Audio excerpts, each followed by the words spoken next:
กิฟเคยอยู่กับอารมณ์พยาบาทเนี่ยหลายปีจนกระทั่งรู้ว่ามันไม่ใช่สิ่งที่ดีกับตัวเราและกิฟก็ฝึกปล่อยอาการโกรธอาการพยาบาทเนี่ยคือเราสามารถพูดในทฤษฎีได้นะคะว่าเราไม่โกรธเราไม่ได้อาฆาตแต่เราใจเราเท่านั้นที่จะรู้ว่าเราเป็นคนแบบไหนและรู้สึกอย่างนั้นจริงหรือเปล่ากิฟฝึกอยู่1 ปีสำหรับการปล่อยความโกรธความคับแค้นใจคือถ้าย้อนกลับไปเนี่ยทำไมถึงโกรธมันเกิดจากแล้วผิดหวังไงเขาไม่เป็นอย่างที่เราคิดอะแล้วเราก็ผิดหวังสวัสดีค่ะวันนี้มาคุยผ่านหนังสือกันนะคะเป็นเรื่องอะไรนั้นก็แท้ๆนี่ค่ะวันนี้จะไม่ได้เชิงรีวิวหนังสือนะคะแต่ว่าที่คุยผ่านหนังสือเรื่องนี้ก็คือเรื่องเพชรพระอุมาเล่มที่2นะคะเพราะว่ากิฟอะบังเอิญอ่านแล้วอะได้คติธรรมจากการอ่านเรื่องนี้พอดีคือเพชรพระอุมาเนี่ยมันเป็นนิยายอมตะเล่มหนึ่งเหมือนกันเนอะที่มีมายาวนานมากแล้วมันมีตั้ง48เล่มเดี๋ยวเท้าความก่อน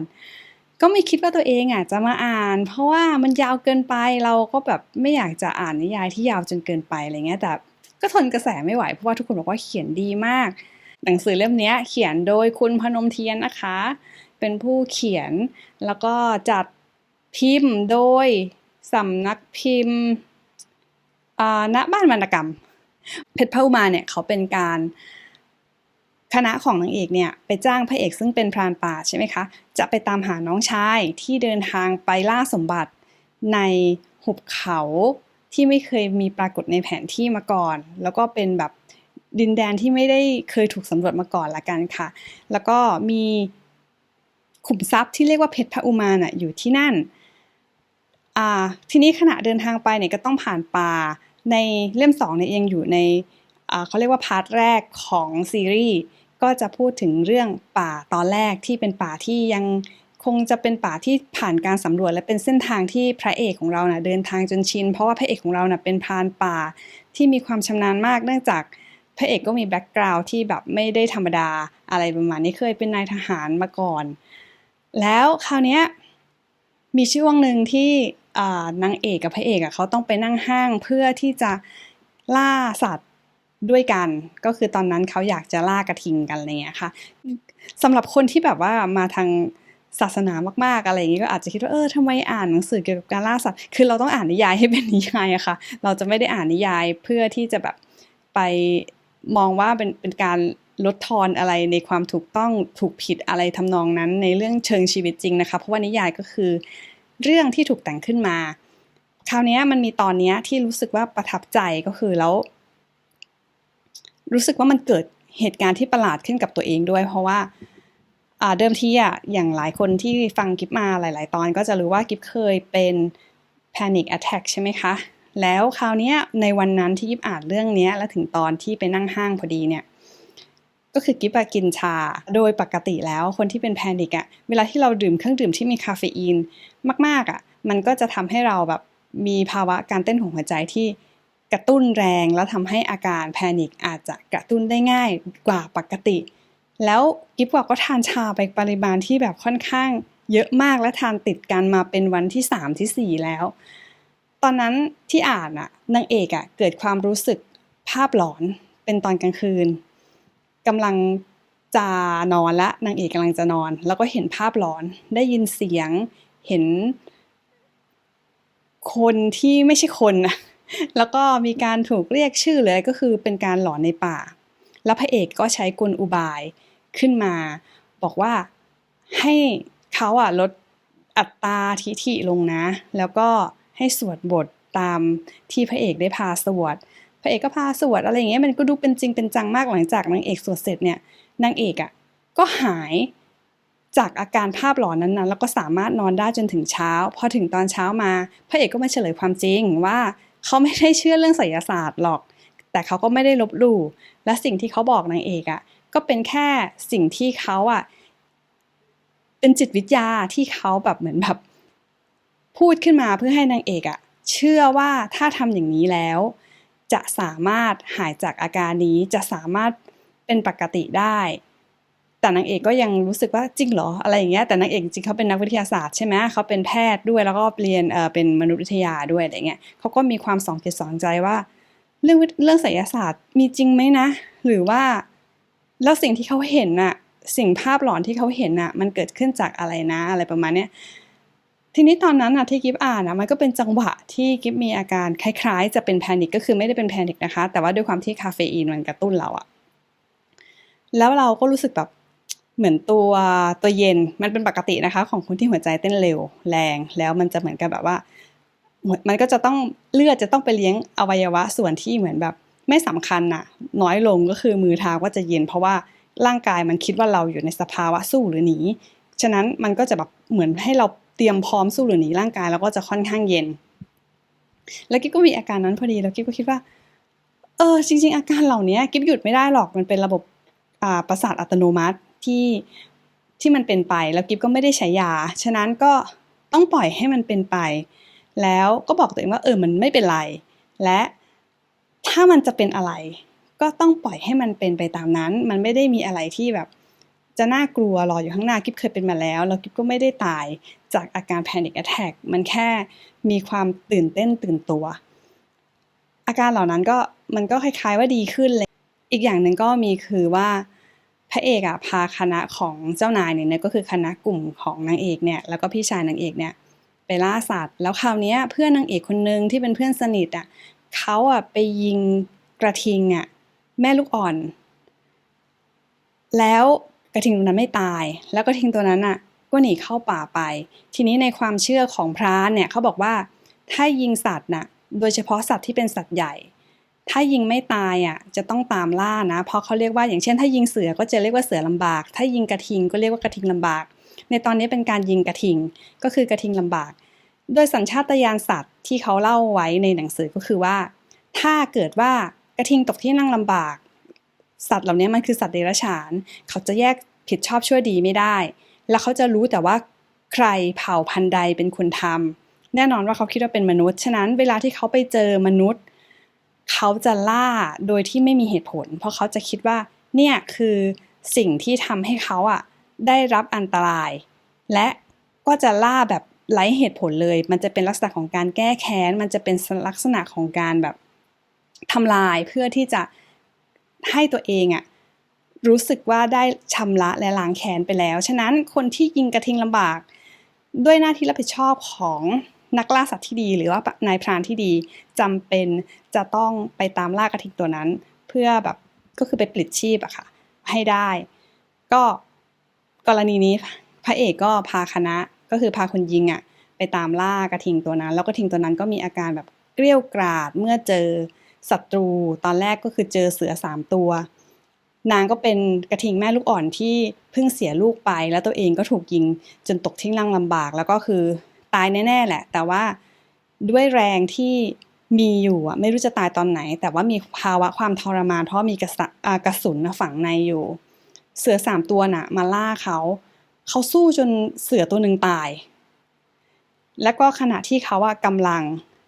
จะโดนเสืออีกตัวนึงกินพระเอกก็ไม่รู้ตัดสินใจอะไรถึงไม่ยิงกระทิงแต่ไปยิงเสือตัวที่ไปทำร้ายกระทิงตัวนั้น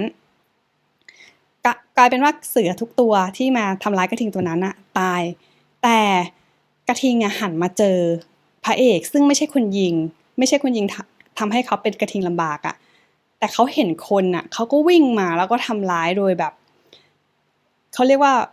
เฮือกสุดท้ายก็คือฉันก็จะต้องทำลายชีวิตนี้เพราะว่าเหมือนเขาอยู่ในภาวะอาฆาตแค้นที่มนุษย์ไปทำลายเขาอันนี้ก็คือกรณีหนึ่งแล้วอีกกรณีหนึ่งมันมีช้างนี่ก็เคยถูกมนุษย์ทำร้ายเหมือนกันแต่ช้างนั้นรอดตายและมีช้างที่ขนาดใหญ่มากและหลายปีแล้วช้างตัวนี้ฆ่าคนมาเป็น10แล้วก็ทำลายหมู่บ้านแล้วก็ทำลายแบบ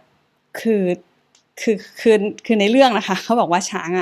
เป็นโขลงที่ฉลาดมากและก็ฆ่าคนแบบถ้าเจอนักเดินทาง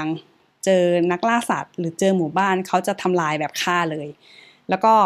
ด้วยธรรมชาติของสัตว์ป่าช้างก็จะเป็นสัตว์ที่มีจุดตาย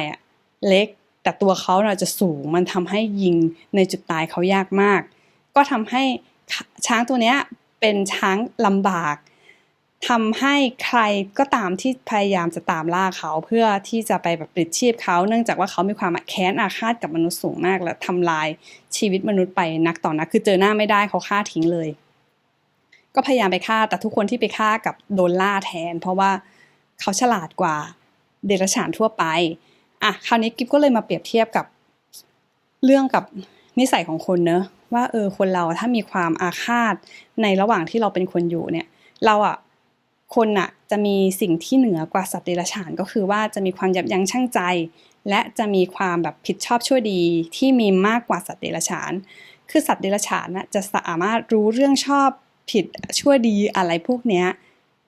ได้น้อยมากคือมันอาจจะเกิดขึ้นได้แต่ใน 100% อาจจะมีแค่ 1 หรือ 2% ที่เป็นแบบนั้นเพราะว่าเขาอยู่โดยสัญชาตญาณและด้วยเวรกรรมที่เขาทำมาในชาติก่อนๆหากเป็นความเชื่อตาม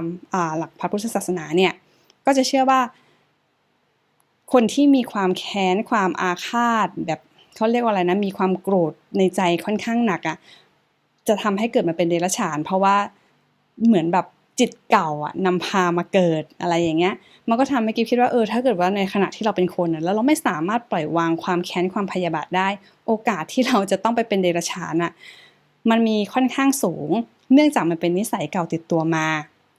แล้วถ้าเกิดเราไปเป็นเดรัจฉานมันก็จะมีการล่ากันระหว่างสัตว์ต่างๆมีการแบบเขาเรียกว่าแบบทำโดยสัญชาตญาณมันจะไม่มีความยับยั้งชั่งใจใช่ไหมคะเพราะว่าเป็นสัตว์ก็ทำให้เราไปต่อเวรต่อกรรมแล้วก็เกิดภาวะที่ไม่หมดไม่สิ้นของเวรกรรมนั้นและต่ออารมณ์ไปเรื่อยๆแล้วถ้าเกิดว่ากิ๊บคิดเอาเองนะถ้าเกิดว่าเราดันไปเกิดแบบเป็นสัตว์เดรัจฉานเนื่องจากจิตสุดท้ายมันพาเราไปเนี่ยแล้วอีกนานแค่ไหนเราถึงจะได้เป็นมนุษย์เพราะว่าตอนจิตสุดท้ายของการเป็นสมมติว่ากิ๊บไปเกิดเป็นแมวเงี้ยตอนกิ๊บจะตายดันมีความแบบปล่อยวางไม่ได้อีกก็คงจะเหมือนตกในอบายภูมิไปค่อนข้างนานกว่าจะได้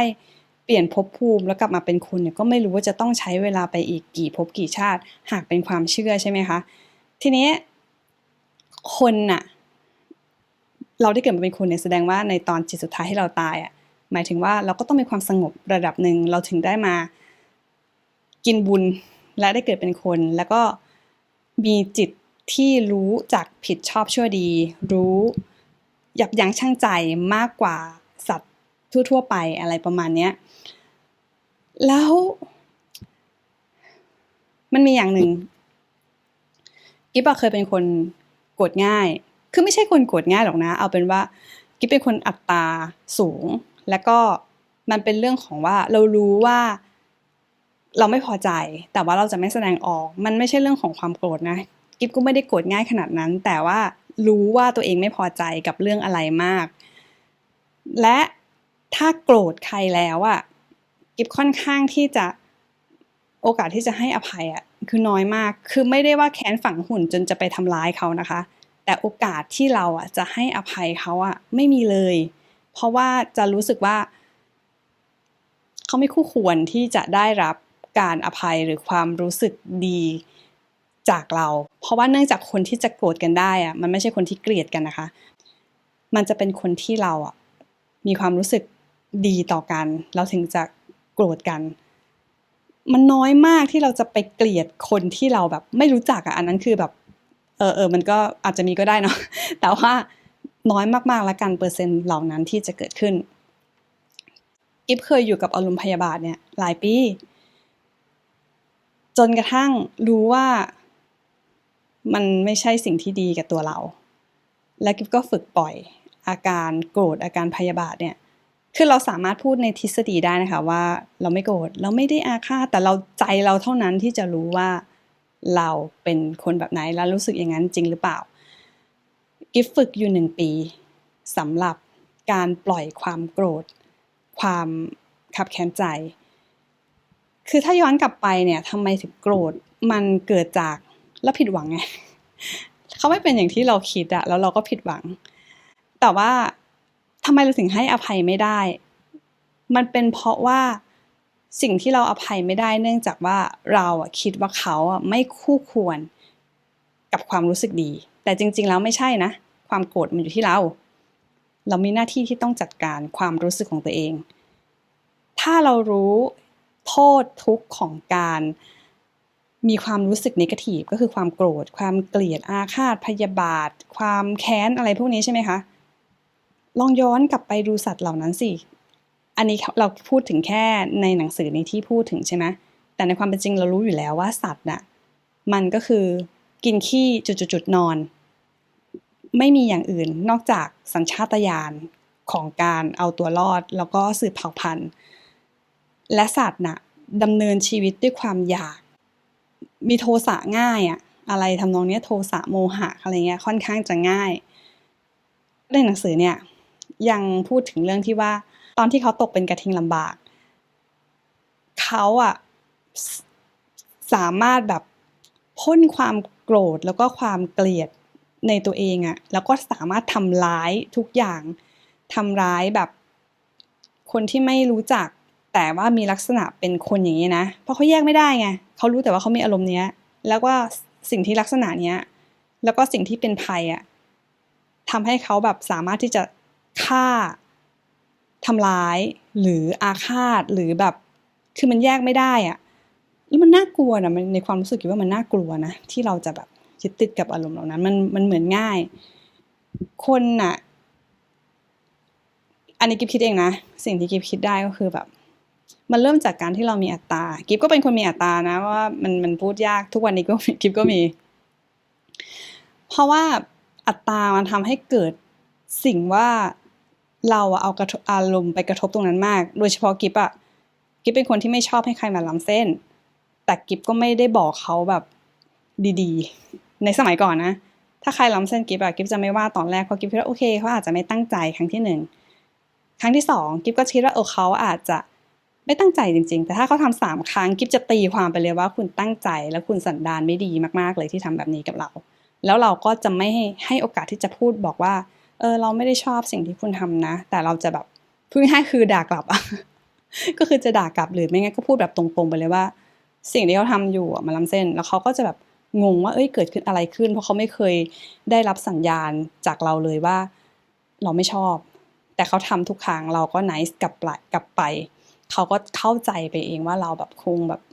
อารมณ์แบบคงไม่เป็นไรหรอกมั้งอะไรอย่างเงี้ยใครมีความเห็นยังไงหรือว่าฟังกิ๊บไม่ค่อยเข้าใจเลยคือแบบคอมเมนต์มาบอกกันได้นะเพราะว่ากิ๊บอยากคุยกับทุกคนเหมือนแบบเราคุยกันสบายๆแล้วก็แลกเปลี่ยนความเห็นกันอะไรอย่างเงี้ยก็ชอบไม่ชอบก็บอกกันได้อย่างเงี้ยค่ะแต่ว่าพูดถึงเรื่องเนี้ยเดี๋ยวเล่าให้ฟังคือตอนก่อนที่กิ๊บจะมาทำช่องใช่ไหมกิ๊บไม่ค่อยได้คุยกับคนมากเท่าไหร่เนื่องจากเพื่อนในชีวิตจริงกิ๊บไม่ค่อยเท่าไหร่แล้วเวลาเราคุยเราก็คุยจำนวนน้อยแล้วกิ๊บเอาง่ายๆว่ากิ๊บก็เป็นแม่บ้านที่ไม่ได้ทำงานนอกบ้านมาหลายปีแล้วกิ๊บก็คือทำงานกับแฟนแล้วส่วนมากคนที่อยู่หน้าฉากก็จะเป็นแฟนและกิ๊บก็จะดูหลังบ้านโดยที่เราก็แบบงานส่วนตัวของกิ๊บจะคุยกับคนน้อยมากจะติดต่อแค่กับคนไม่กี่คนมันก็ทำให้เราแบบวันหนึ่งเรารู้สึกว่าเราอยากจะพรีเซนต์อะไรสักอย่างหนึ่งแต่ปรากฏว่าพูดแล้วมันตะกุกตะกักแค่เราจะเล่าเรื่องเราก็รู้สึกว่าเฮ้ยแบบสมองกับปากมันไม่มีความสัมพันธ์กันเลยก็เลยคิดว่าเฮ้ยเราต้องหัดเล่าเรื่องใหม่แล้วก็เลยลองเล่าเรื่องดูจากเรื่องที่แรกกิ๊บเล่าเรื่องเกี่ยวกับเรื่องของการดูดวงนะแต่ว่าอาถรรพ์อะไรก็ไม่รู้ ดูแล้วก็แบบเห็นอะไรแบบกิ๊บเล่าไว้ในคลิปอาถรรพ์กิ๊บมันมีอยู่ในเพลย์ลิสต์ก็ลองไปฟังดูก็ได้ถ้าใครอยากรู้เนาะก็เอาเป็นว่ามันก็มีเหตุทำให้กิ๊บรู้สึกว่าแบบกิ๊บไม่สบายใจที่จะ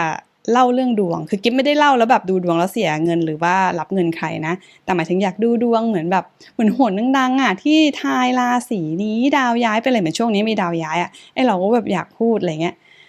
อยากเป็นคอนเทนต์อย่างนั้นด้วยอะไรเงี้ยก็แบบพูดไปแล้วก็มีเหตุการณ์ประหลาดเกิดขึ้นก็เลยโอเคงั้นกิ๊บก็พักก่อนละกันไม่ใช่ว่าจะเลิกนะ พักก่อนละกันก็ตอนที่ไปเล่าดวงก็รู้สึกว่าแบบพูดไม่ค่อยดีนะหมายถึงว่าแบบมันตะกุกตะกากมันแบบมันไม่ค่อยสมูทอะไรอย่างเงี้ยแล้วกิ๊บก็พูดยาวๆไม่ค่อยได้แล้วก็พอกิ๊บไปดูคลิปแรกๆที่กิ๊บอัดกิ๊บก็รู้สึกว่าทำไมฉันพูดวนมาวนไปอย่างเงี้ยว่าแต่ก็กิ๊บขอบคุณแบบยอด Subscribe ทุกท่านแล้วก็ยอดวิวทุกท่านเลยที่แบบ ดูจนจบและก็แบบทำให้กิฟได้มีโอกาสได้พัฒนาตัวเองในเรื่องของการสื่อสารได้ให้ดีขึ้นอะไรเงี้ยคือเมื่อก่อนกิฟทำงานเวลาที่เราคุยแน่นอนว่าเราก็จะมีแบบลักษณะการคุยที่เป็นค่อนข้างแบบที่จะสื่อสารโดยแบบวิชาการหรือว่าจะเป็นแบบแพทเทิร์นที่ดีกว่านี้อะไรเงี้ยแต่ว่าตอนนี้คือแบบเราไม่ได้คุยอย่างนั้นแล้วก็ไม่ทำงานกิ๊บไม่ทำงานที่คุยกับคนในลักษณะเป็นวิชาการอะไรอย่างเงี้ยน่าจะเป็น10 ปีได้อันนี้ก็คือจริงๆแต่ว่าก็คือทำหลังบ้านนะเป็นแม่บ้านไม่ได้หมายความว่าว่างงานเนาะโอเคค่ะแล้วกิ๊บก็มาทำไอ้นี่แหละช่องเนี่ยเราก็รู้สึกว่าเราก็โอเคนะเราก็เลยเล่าเรื่องที่เราสันทัดคือทำเรื่องที่เราแบบถนัดแล้วก็ทำจริงๆมันจะได้รู้สึกว่าเป็นแบบอะไรที่แบบสมูทแล้วก็เหมือนแบบไม่รู้สึกว่าอึดอัดเวลาที่เราพูดก็เลยมาพูดเรื่องนั่งสมาธิเพราะว่ากิ๊บสนใจเรื่องนี้แล้วกิ๊บก็ทำเรื่องนี้มาตั้งแต่อายุ19จนตอนนี้กิ๊บ43แล้วมันก็แบบค่อนข้างยาวนานอยู่แต่การก้าวหน้าของการนั่งสมาธิไม่ได้เกี่ยวกับระยะเวลาที่คุณนั่งนะเพราะว่าใน10 ปีแรกกิ๊บกล้าพูดเลยว่า10 ปีแรกเนี่ยกิ๊บนั่งโดยที่กิ๊บไม่ได้สนใจหลักคำสอนกิ๊บนั่งเพราะต้องการรวยไปสินบนเหมือนกับแบบเวลากิ๊บไปบนกิ๊บจะไม่ไปบนแบบตามศาลตามที่ต่างๆตามวัดหรืออะไรเงี้ยเพราะว่ากิ๊บกลัวลืมแล้วก็จริตตัวเราเหมือนเป็นมาตั้งแต่เด็กอะค่ะว่าเวลาบนอะไรจะบนกับหิ้งพระที่บ้านนี่กิ๊บเป็นตั้งแต่เด็กเลยนะอย่างเช่นจะขออย่างเงี้ยจะขอเกรดอะไรเงี้ยก็จะบอกหิ้งพระที่บ้านว่าเนี่ยถ้ากิ๊บได้สิ่งนี้นะกิ๊บจะทำความสะอาดหิ้งพระแล้วกิ๊บก็ไปทำก่อนที่กิ๊บจะได้ด้วยซ้ำแล้วมันก็เลยทำให้เราเชื่อว่าเราทำแบบนี้แหละเราถึงได้แต่จริงๆแล้วพอเราโตขึ้นมามันไม่เกี่ยวมันได้เพราะว่าเราตั้งใจที่จะต้องการให้เราได้สิ่งนั้นอยู่แล้วมันเป็นแบบเหมือนเด็กๆก็ไปบนแล้วมีความกลัวเรื่องการบนมาตั้งแต่เด็กไม่กล้าไปบนเพราะว่ากลัวว่าตัวเองจะลืมก็ไม่เคยไปบนที่ไหนก็จะบนกับนี่แหละค่ะว่านั่งสมาธิเสร็จแล้วก็ขอเลยจะไม่บนแต่ว่าขอแล้วก็ได้มาตลอดพูดง่ายๆว่าได้แบบสมมติว่าขอ10 เรื่องกิ๊บกล้าพูดได้เลยว่ากิ๊บได้9 เรื่องอีกเรื่องนึงอาจจะแบบใหญ่เกินไปอย่างเงี้ยแต่ว่าบางเรื่องอย่างเช่นตอนที่อายุ20 กว่ากิ๊บขอเงินเดือนมันก็ไม่ได้ภายในปีแรกนะกิ๊บขอ3 ปีกิ๊บถึงได้แต่ถ้าจะคิดถึงความเป็นจริงนะภายใน3 ปีเนาะมันก็มีโอกาสที่จะเกิดขึ้นได้อยู่แล้วเพราะมันก็เป็นการพัฒนาตัวเองใช่ไหมแต่กิ๊บไม่ได้ขอให้ตัวเองด้วยนะกิ๊บขอให้แฟนแล้วกิ๊บก็ขอแบบว่าถ้าเกิดแฟนกิ๊บได้รายได้ขนาดเนี้ยแล้วแฟนจะให้เราไม่ต้องไปทำงานนอกบ้านอะไรประมาณนี้แล้วเราก็ได้จริงๆอะไรเงี้ยเราก็เลยแบบติดนิสัยไงเราเป็นคนโลภแล้วมุ่งมั่นทำเพราะว่าความโลภมันทำให้เราแบบรู้สึกว่าทำแล้วได้อย่างเงี้ยก็ไม่ได้สนใจคำสอนจริงจังแต่โดยส่วนตัวก็คือมันก็ต้องซึมซับมาบ้างเนอะก็คือจะไม่ได้ทำให้ใครเดือดร้อนจะไม่ได้แบบไปยืมเงินใคร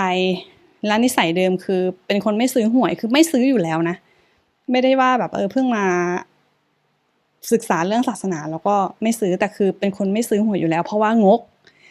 เนื่องจากว่าเสียดายเงินอันนี้เป็นเหตุผลอีกหนึ่งที่ไม่ซื้อหวยจนถึงทุกวันนี้ก็คือแบบทำใจซื้อไม่ได้เพราะว่ากิ๊บกลัวเสีย80 บาททิ้งไปแล้วก็ไม่ได้อะไรคืนมากว่าจะได้ดอกเบี้ย80 บาทมันไม่ได้ง่ายเนาะถ้ากิ๊บต้องเสีย80 บาทกิ๊บทำใจไม่ได้ก็เลยไม่ซื้อหวยพอไม่ซื้อหวยไม่อะไรอย่างเงี้ยมันอะไรที่เกี่ยวกับเรื่องเงินคือมันจะค่อนข้างแบบถูกวางแผนดีกว่ากิ๊บจะไม่ใช้คำว่ากิ๊บงกเพราะกิ๊บไม่คิดว่ากิ๊บเป็นคนงกนะถ้ามีใครต้องการความช่วยเหลือกิ๊บบอกแล้วกิ๊บช่วยได้แต่กิ๊บไม่สามารถช่วยได้100%ที่กิ๊บมีกิ๊บช่วยได้แค่ประมาณ 20-30% และถ้าเกิดว่าสมมติว่าใครมีงานแบบสำคัญแล้วมาบอกกิ๊บแล้วเป็นงานที่ต้องใส่ซองกิ๊บกล้าปฏิเสธหรือบางครั้งกิ๊บก็คือไม่ใส่ซองโดยที่กิ๊บอาจจะไม่ได้พูดอะไรเพราะว่ามันเป็นเรื่องของแบบกิ๊บว่าเราไม่ได้สนิทกันถึงขั้นที่จะต้องใส่ซองแต่ถ้าคุณแจกมาเราไม่ได้ปฏิเสธที่จะรับแต่ว่าเราจะไม่ใส่กิ๊บคือมีนิสัยที่ไม่ใส่ซองให้อยู่แล้วยกเว้นเรื่องเดียวที่ไม่จำเป็นต้องบอกแล้วกิ๊บจะใส่ให้คือบุคคลสำคัญของคุณไม่ว่าจะเป็นเพื่อนที่สนิทหรือไม่สนิทถ้ากิ๊บรู้กิ๊บจะ ใส่ถ้ากิฟตอนนั้นถ้ากิฟพร้อมอะกิฟจะช่วยเหลือเงี้ยหรือว่าถ้าคุณไม่สบายแล้วกิฟรู้ว่าเบื้องหลังของคุณแบบกำลังทุกข์ยากลำบากอะกิฟจะให้โดยที่คุณไม่ต้องขออันนี้แบบเว้ยตายละเหมือนมายกห่างตัวเองเนอะ เอาเป็นมีจุดที่เรียกว่ากล้าให้ละกันแต่จุดที่ไม่กล้าก็คือถ้าคนไม่สนิทแล้วมาขอความช่วยเหลือเงี้ยกิฟกล้าที่จะปฏิเสธนะเพราะว่าในวันที่กิฟลำบากกิฟก็ไม่เคยออกไปยืมเงินใครเพราะว่าเรารู้ว่าวันที่เราลำบากมันก็จะเดินทางมาถึงแล้วเราก็จะเตรียมตัวแล้วกิฟก็จะมีทัศนคติที่ว่าไม่มีไม่กินมันก็เลยทำให้แบบรู้สึกว่าการยืมเงินไม่อยากทำแล้วกิฟเห็นแม่กิฟด้วยแหละในสมัยที่กิฟเป็นเด็กแล้วแม่ก็ไม่ได้เป็นคนมีเงินใช่ไหมแต่เขาต้องเลี้ยงดูเราแล้วเราก็ต้องไปโรงเรียนแล้วเราก็เรียนโรงเรียนที่แบบเขาเรียกว่าโรงเรียนที่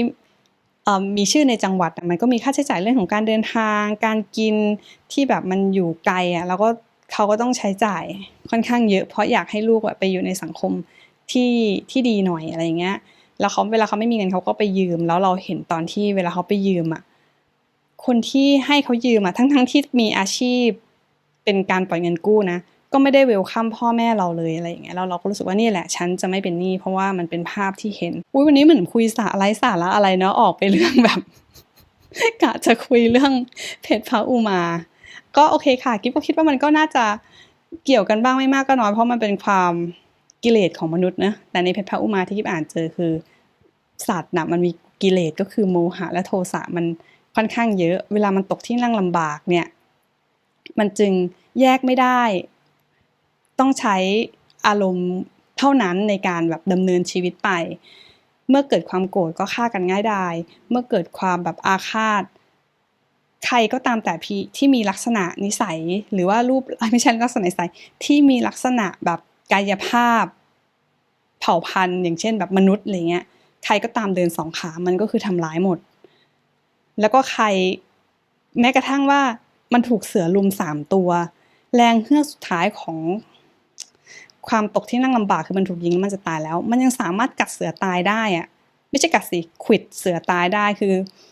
ในหนังสือเขาบรรยายว่านางใช้เข่าแล้วก็แบบตบัดเสืออย่างเงี้ยแล้วก็แบบกรีดไส้แตกอะอะไรประมาณเนี้ยโอเคค่ะกิ๊บไม่รู้ว่าคลิปนี้กิ๊บได้ประโยชน์อะไรแต่กิ๊บก็เมาส์เยอะเหมือนกันนะคะก็วันนี้ก็ขอบคุณทุกคนนะคะที่ฟังกันมาจนจบแล้วมีข้อแนะนำติชมยังไงกิ๊บยินดีนะคะ